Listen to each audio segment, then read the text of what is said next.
Awesome. Good morning. Abigail Klutz here from Kansas City, Kansas.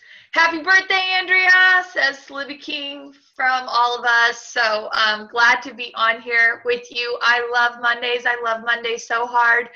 I wanted to get myself kind of recharged up after last month. I'm failing forward into a 10. That's what I call it. Have you ever read the book? What's it called? Rising. Oh, shoot, I'm going to have to get you the title. But it's all about embracing your fails for growth and celebrating them. And so we're going to talk today about those fails and getting messy. And all the most successful leaders and people in the world are failing, and they're taking risks, and they're learning, and they're growing from them. And today's topic overall is on leadership. And I want to empower you to be a leader that empowers others to, thank you, Rising Strong. Yes.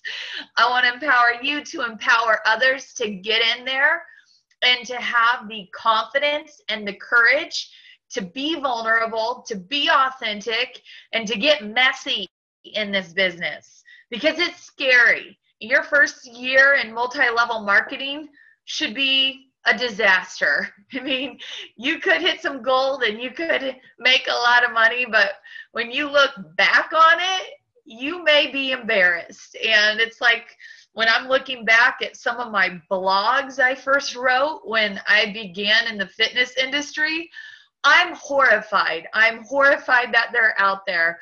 When I was a self-proclaimed fitness model, when I'm not going to say Google my there are some pictures out there I am horrified of. And I just want to say, when you begin something, you just don't get out there and take some risks and go for it. You ain't living and you won't grow. And so as leaders, we have to be able to come alongside our teammates and empower them and encourage them. And this last, what I was going to tell you is to motivate myself for the new month. Last night, I went out to Target, had some fun. I got myself a new calendar to put on my desk with matching notepads and equipment. Sometimes you need to go shop a little, maybe pick up your wardrobe. Other times you invest in new organizational things. I'm super excited. I'm going to start with my follow-up process. That little notepad was at Target. I'm going to start the follow-up. So that's for cold recruiting and contacts. I'm going to start writing their names down. I'm making these cold contacts every day. I'm event planning. And I'm just getting kind of recharged for organization. There's so many events coming up right now, local events. I'm going to use these little sticky notes to find out what teammates are where and stick it on that event and be checking in with them to see if they're recruiting into those events. So make sure if you didn't see that, you go check the pulse. And I know I'm all over the place, but here we go. We're going to get started now. Yeah, getting crazy with Target and Staples. So 2 weeks ago, guys, I got the privilege to go to a John Maxwell leadership training in West Palm, Florida. And probably it rocked my world. It was one of the greatest things I've invested in doing for myself. Plans fell through. I just hopped on a plane and I got there, and I have a book chock full of notes on leadership. And so bringing you this message today, I have not perfected it, but I have some really good notes that I will share with you. And it's a work in progress. And so I'm going to be reading some things to you, and I hope you have your pen and paper ready, because part of leadership is learning and then talking it out with others. Journaling. If you hear and learn something and you don't collaborate it around with others, it will be lost. So take some good notes and then pull your tribes together in groups of 8 and talk through some of these things, because this is where growth happens. We're going to talk about these big group settings, and the handicap that they can put on your business if you're utilizing them in the wrong way. So first of all, let's just go over some definitions of leadership. Cute as that little voice is. Yeah. So, number one, to be a leader, you have to invest in yourself. You know, I was on the phone with Sarah Lovely this weekend, and she found out, you know, we were doing a KC mixer, and she wants to mentor someone. She wants to really take her business to the next level. She was about to book a plane ticket. Like, she was like, I'm going to do whatever it takes. I'm getting there. And, you know, we thought through the process, and I told her two things I thought were more important than Kansas City. And we were kind of talked through it, made some financially savvy decisions for her and her growth and where she should show up and when. And it was beautiful. But the whole purpose was she knows to get to that next level, she's got to take some action in investing in herself. And it's a whatever it takes mentality. And I love that. You have to invest in yourself, because one thing that I've learned about this business is your skill can outgrow your character. Okay, that's a key note. So if you're not working on investing in yourself, your character, your leadership development, your communication skills with others, your skill, your ability to recruit and bring people into the organization can possibly, and it will, outgrow your character, your capacity to lead and relate with people. So investing in yourself is why we do the book clubs. It's why we have these Zoom training calls. It's why we encourage people to show up to events and get themselves filled. It's why you do your daily methods of operation, where you either start on your knees or you start with some kind of empowering thing filling you up so you can pour out to others. Leaders, they influence. You get what you give. I think too oftentimes we identify leadership as a title or a rank or a position of how many people are under you. Leadership is not about that. If you want to follow a leader, if you are following a leader, it's probably because they inspire you and not out of obligation. Because true leaders, they connect through the heart, and that's how they move people to action.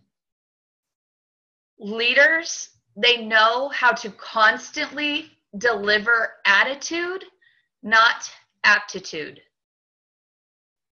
I'm giving you minutes to write some of the things down, because these are big chunks that I could process this all for an hour each point. When I think about the word leadership, here's some things that come to my mind. Vulnerability. I don't have my stuff together, guys. I went straight from John Maxwell to Pensacola, Florida with Lori Wyndham's team, and day one probably just broke down in tears, you know, like sharing where my areas of weakness and inadequacy is. And they could relate. And everybody feels that way. The minute we get on our high horse and act like we have it all together, the minute we are, and this is unattainable to everyone. And if you can huddle with your tribe and feel safe and share your weaknesses and your vulnerabilities, Libby King, thank you for being there and listening. Summer, Andrea, I'm just looking at the faces who just, Sherry left my heart so full. If you can share your weaknesses with others, they can pick you up and they can pour in where they're strong, and they can encourage you in growth there. And if, listen, I can say to my people, Sometimes I get to be a just Red Bull charging over people, leaving them bloody on the field.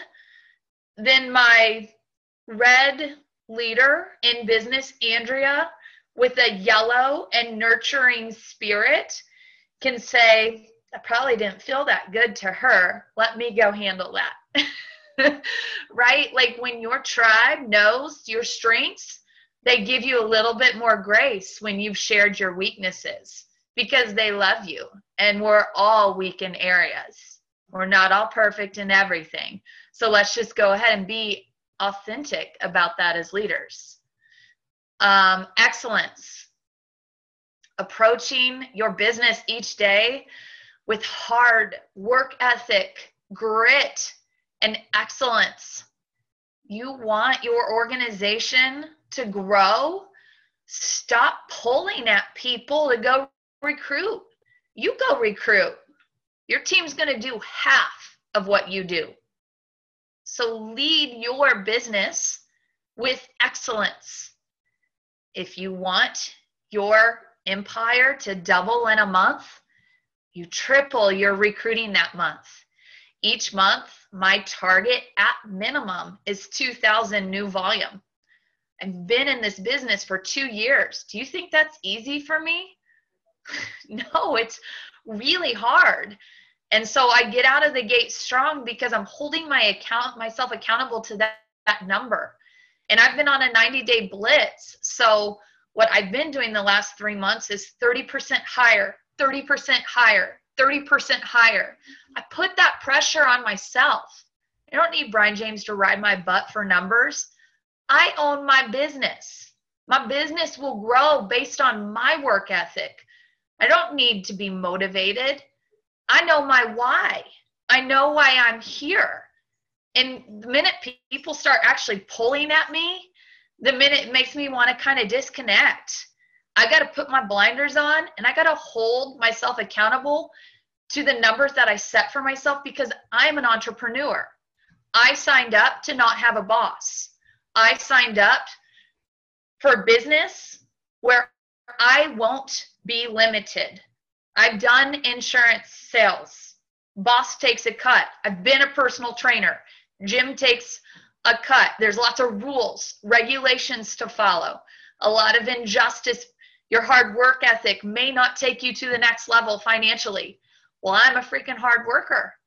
And so I don't want to be capped and I don't want to be bossed and I want to be creative and I want to wake up with excitement and passion. And I want to look forward to developing people who are like-minded and who want to work synergistically with me. I hate managing. I did that at Starbucks for 30 people when I was 20. I don't like management. So if I'm having to pull somebody to perform in the business that they wanted for themselves, I'll release because I'm not a store manager anymore. So lead with hard work ethic and excellence. And I promise as a leader, you set that pace, people will follow. How many of you have had a leader that's not growing their business, but you constantly hear them barking at you what to do or how to pick it up? Does that make you want to follow? Like I want to watch Brian James blitzing another empire outside me because he's working so hard. I don't need him to tell me anything. I have eyes to see that my next rock, my next stone I uncover because I contact 20 people a day could be a Sylvia, could be a Vincent Rose. It could be the next new hound dog on fire. Not calling you a hound dog, Sylvia. Congratulations. That's all I'm saying. That drive, that work ethic, she just went.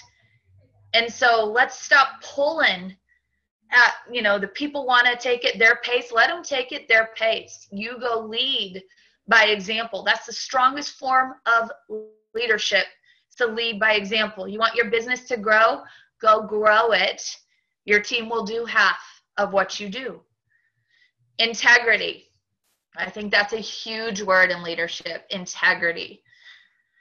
Playing fair, being honest, making decisions that sometimes are for the greater good of the group and not popularity. Being able to look people in the eye and have tough conversations with them where it could lose, most of the time when we're told the truth, it hurts. Sometimes hurts. I've got my feelings hurt a lot.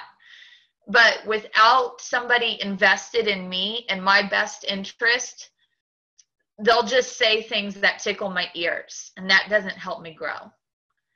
Integrity as a leader is to be able to have your team know that you've got their backs and that you love them and that you know their why and that they're a little bit off shift right now.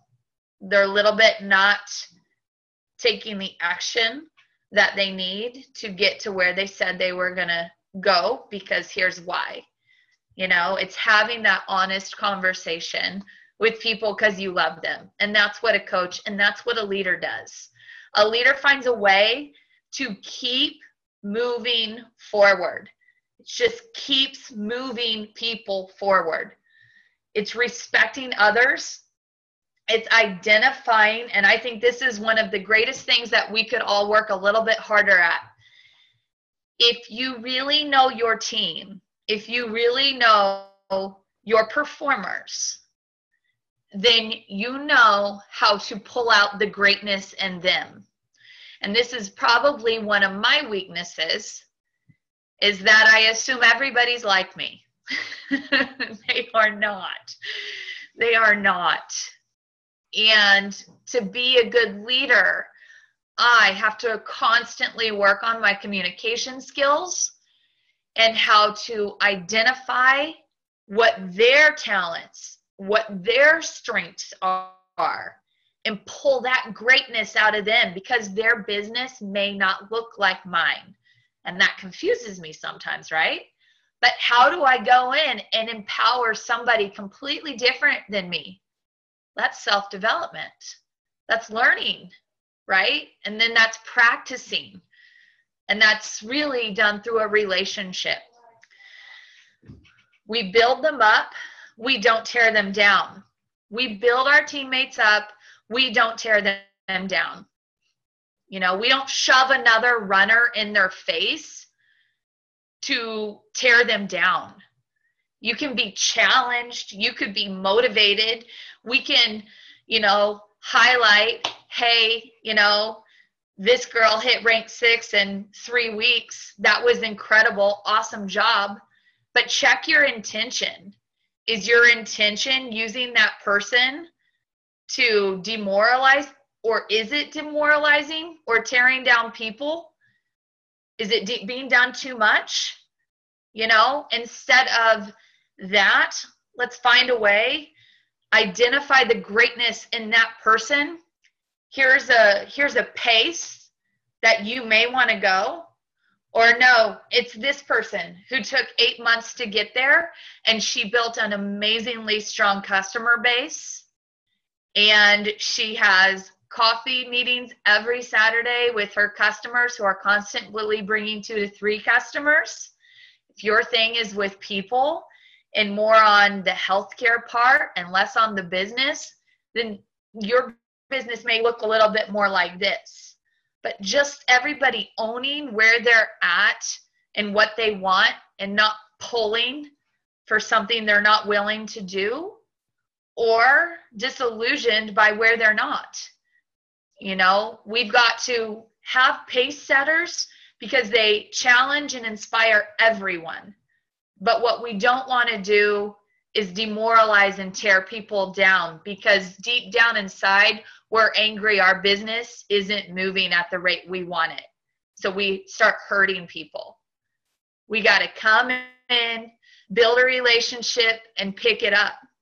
The other thing that I think is true about pulling out the greatness in others, that's very tangible, is that you cannot depend on these Zooms to do it. Okay. If you are using these afternoon Zoom times as a place where you think you're building a team, you're not. A team is built in the one-on-one. A team is built in the groups of 8. A team is built through interaction. You know, we have some Voxer groups, and when you're a level 6, where people are all engaged on that, and we put out direction. That Voxer group, this Zoom call, is not a replacement for your leadership in your organization. It's simply a place for people to plug into and get training. But I promise you, if you shout out to everybody, there's an event here in 6 weeks, and you know, you don't go find your top 4 people in the area and talk to them about getting plugged in. I mean, that's with your personals. You can't do it with everyone in your organization. But, you know, I'm in a, you know, consistent pattern of making sure that I'm equipping Selena, that I'm equipping Heather, that I'm equipping Lori, because they're all feeding into their organizations. Selena checked out for a hiatus, traveling the world, London, she went safari, whatever. She'll get her hair redone, don't worry, guys. You know, but we spent about 45 minutes on the phone yesterday, getting back together, regrouping, talking about the events to pour into, because I can't communicate with 300 people, but I can have that personal relationship with my personal leader. And the stronger that I pour into my personal leaders, the stronger they'll turn around and pour into theirs. And that's how the system works. And then we all come together on here for training. So don't expect to yell out a command at people and to have them jump at what you're saying. Too often, and especially with these local community events, guys, you've got to have that intimacy to have help and to have people pouring in. Something really cool that, and by the way, one thing, and I've gone through this frustrates me so much. I will plan an event and then I can't get, it's like crickets on the other end. That's not how you do it. And I've tried to do it wrong over and over again, because that's me. Let me set the vision. Okay, everybody do their thing. Like, let me nail it down. Okay, everyone use it, recruit into it. I wish it works that way, but it doesn't. Like, I have to get on the phone with most of these people and then say, okay, how are you contributing? Who are you bringing? What are your outcomes? What are your goals? What are some challenges we can give to your team to pour into an event? It's a lot more work than setting the venue and getting out the Eventbrite. It's like, if you don't get in there and lead through relationships and hold people personally accountable, you know, fortunately, last week we had a Thursday night master mixer. We had 35 people show up. And then the next morning, we had about 20 at my house. We developed, it's a funny word using in this scenario, but we developed intimacy. Okay? I got to find a different word. That sounds sexual. But we really bonded together, and we knew each other's whys.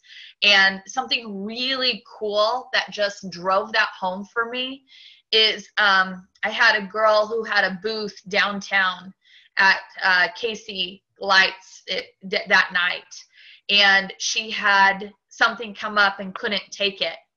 And within that group that had just been at my house and shared their whys and really tapped into each other's, I just said, oh my gosh, there's a free booth down there.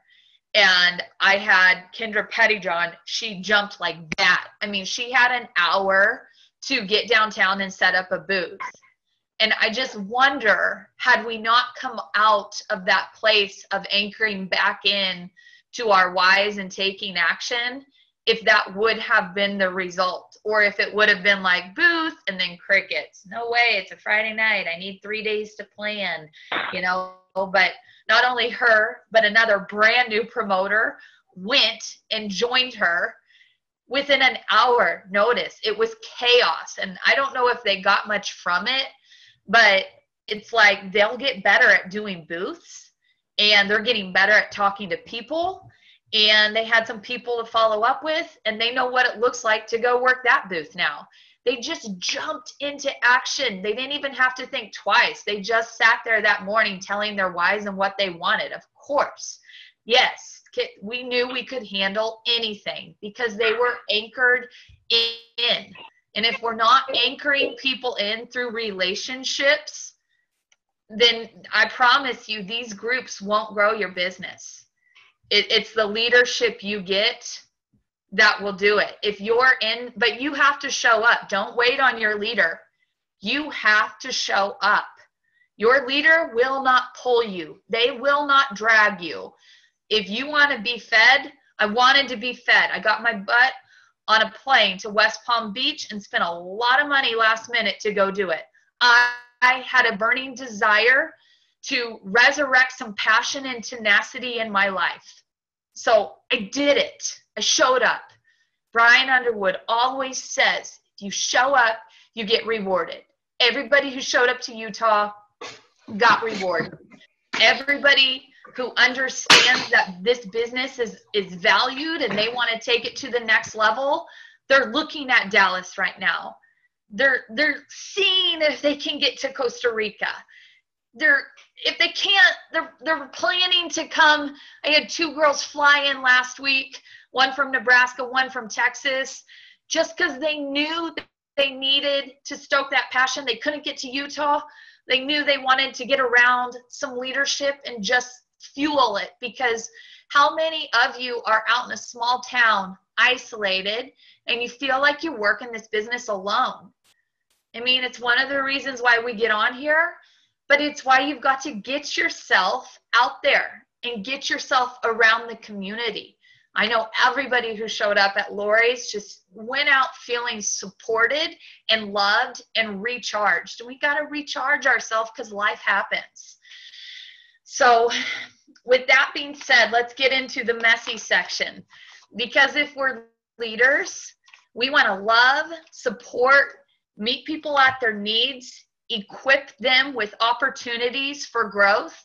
But I want to talk about the daily grind with you in getting messy. Okay, I want to lead you to messiness today. All right. Here's a quote. Talent is not enough. You have to have tenacity. And tomorrow, Andrea Ritchie is going to come on and she's going to talk about passion and taking action. All right.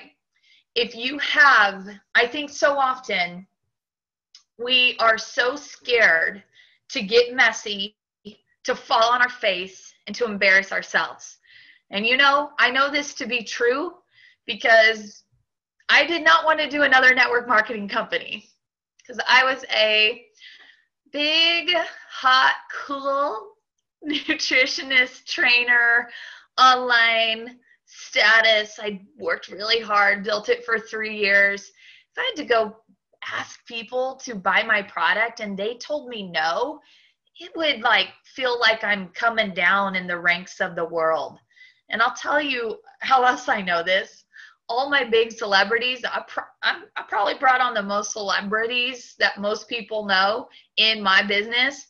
They're the ones most terrified to work this business, because to have somebody normal reject what they're asking would tear them apart.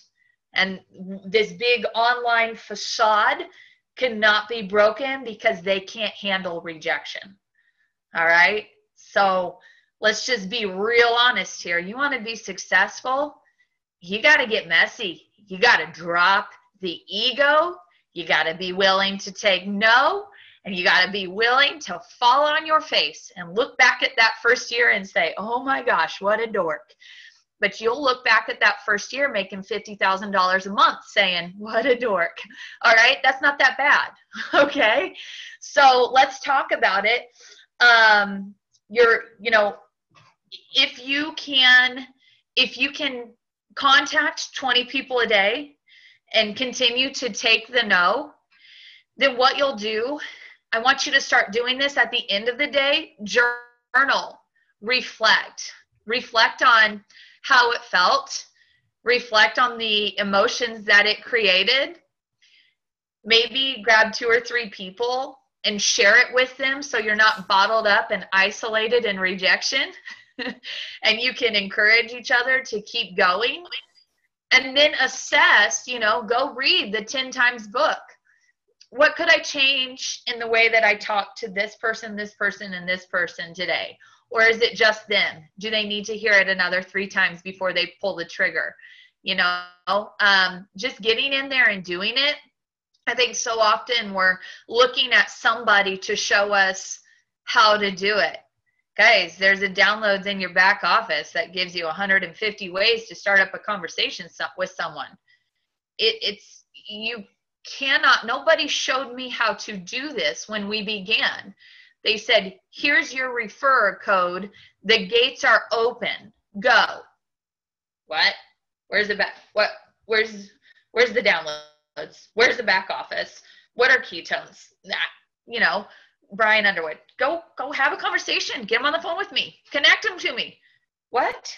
Okay. Well, I signed in about 100 people in the first 3 weeks because I just woke up at 6 and went to bed at 2, and I got as many people on the phone connected as possible. No FAQs, knew nothing about ketones. What the heck is this company? I don't know, but I wanted it. I just wanted it. And so I just knew I had to talk to people and get them to put an order in from that link. And I had 1 video to show and 1 person to connect them to if I needed it. But he was really busy with Michael and a couple others. So I just needed to close them to that link, and then we grew as we went. And if I never would have reached out to 100 people, I wouldn't have learned how to shift, how to pivot, how to talk more confidently. The fact that you will go jump in at a booth gives you 100 conversations a day to feel like, ooh, that was awkward. I was awkward. They were awkward. Come on, I'll try that again. All right, new person, right? You just can't learn if you're not making the contacts and getting messy with it. I think the other thing is we look at other people in this business and we think we don't deserve it. Do you ever do that? Do you ever look at other people who you think have a better online presence or they public speak better? You know what? I look at some people in my business and I think, oh gosh, they just connect better with people. They just get to people's hearts better than I can, or she's more relatable. She lost 100 pounds. If I had her testimony, I'd be blowing it out of the water. She comes from another MLM company. She has 1,000 people who know how to talk about the product and follow up. He's a man. He's a man, and he's got all these views on whatever he puts out.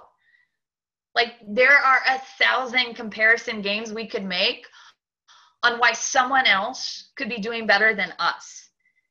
And like we say, comparison is the robber of joy. I probably totally just messed that up, but something like that.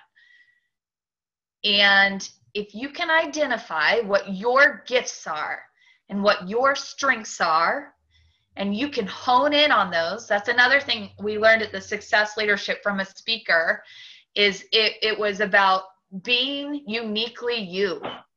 What is uniquely you? Because it may not look like me at all, and that could be a really good thing. I'm gonna mute out again. So honing in on your strengths and just projecting them out. But most of us aren't willing to just go all out. We're staying in this very reserved place, getting disillusioned on how our business isn't growing, but the action doesn't match what we say we want. And that's probably a heart issue correlated to taking action, which is why Andrea is leading us on that call tomorrow. But I want to give you some ideas. If you're a great writer, why don't you start a blog? Why don't you start a blog? Why don't you start interviewing your teammates and start writing about it? I mean, don't let it distract you from income generating activity But if you wake up and that stokes your passion and you could knock that out each day for an hour, where will your blog be in 6 months and how many views will it have? And let's say you never started it. Let's say God gave you a skill and passion to write, but you never applied it into this business. What did you miss in 6 months of not taking action with something you're already passionate about? You're the judge. You're in control of your business. Your business will be creatively yours. It will be your own brand. We have a product that works. We have a system you can plug people into. We have a culture that's amazing. But what is it about you that's going to attract people to you? And what kind of massive action are you taking to get that out there, to attract that?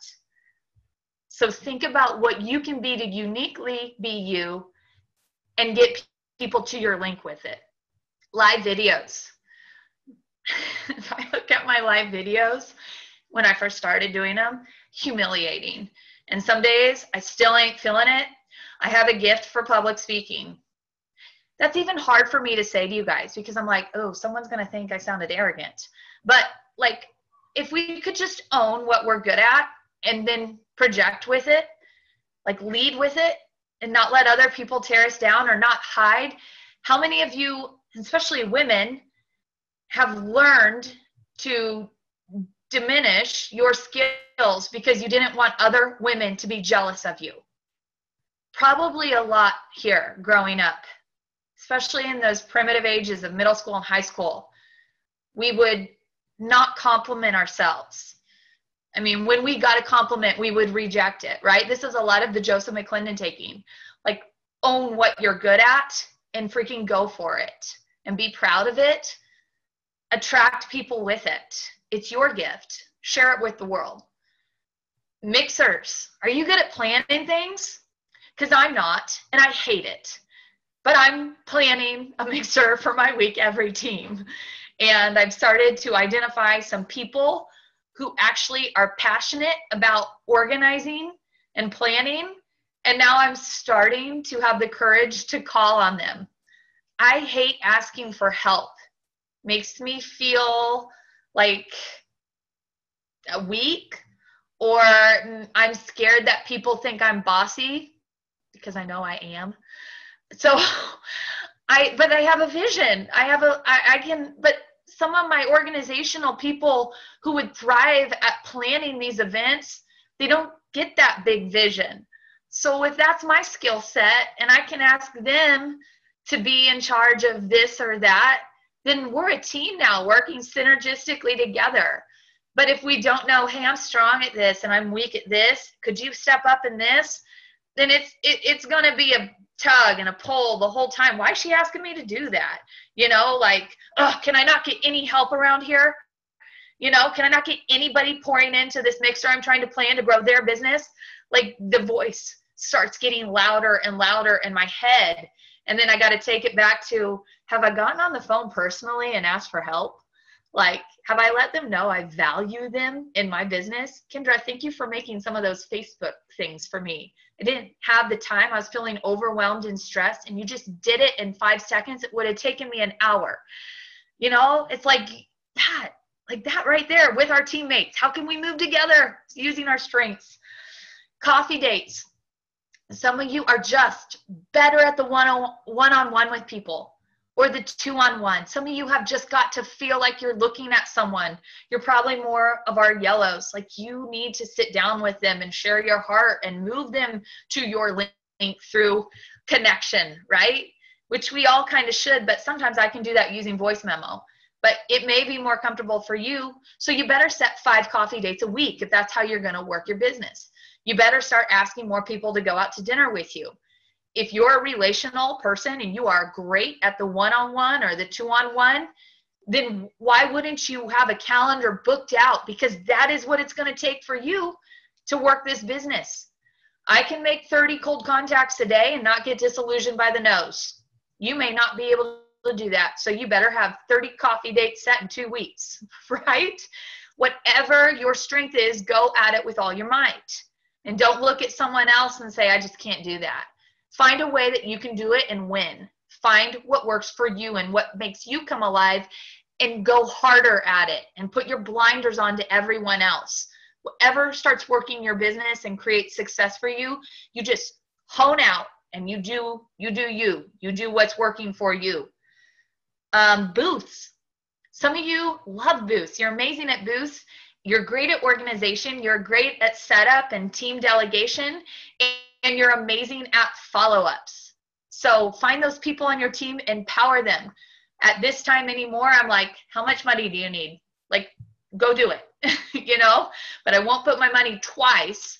As a leader, I also have to focus on, what did that generate? What was the outcome? You know, was that worth my investment? You got to be smart too.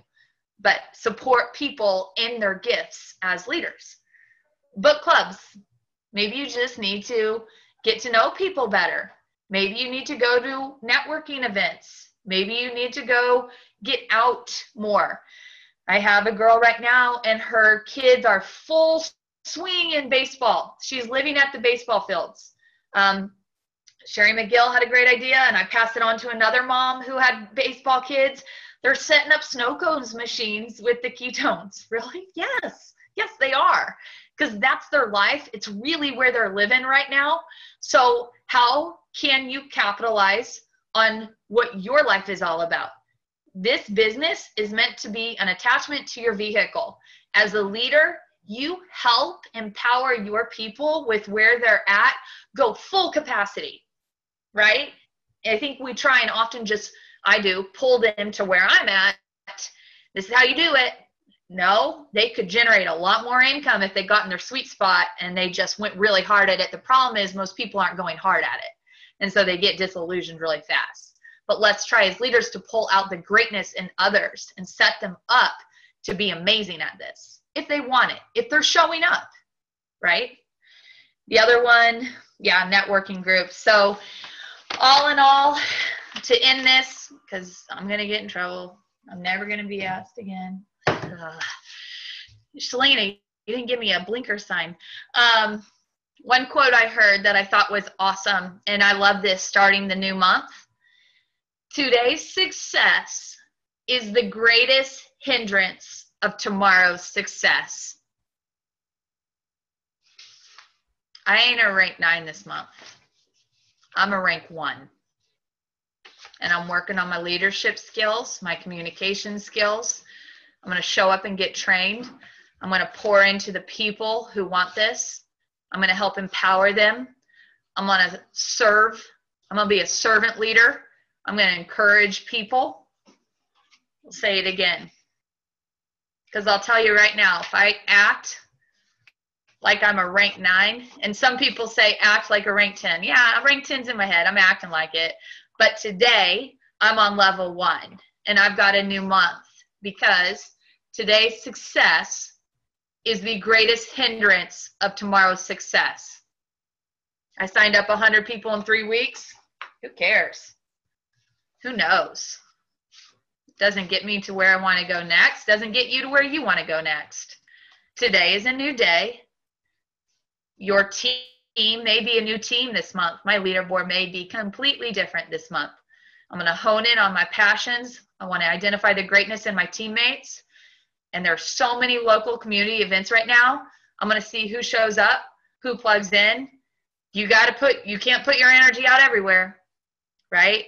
You got to find out who wants it, and you got to be able to empower them, help them get messy, and help them take action and perform. Keep plugged in this week to all our calls. They're going to be amazing. We've got some great speakers and topics lined up for you. Make sure you are staying engaged with your pulse and all the local community events. That's what I'm doing today. I'm looking at who's in the areas, and I'm getting them in there. So with that being said, have an awesome Monday. Crush it.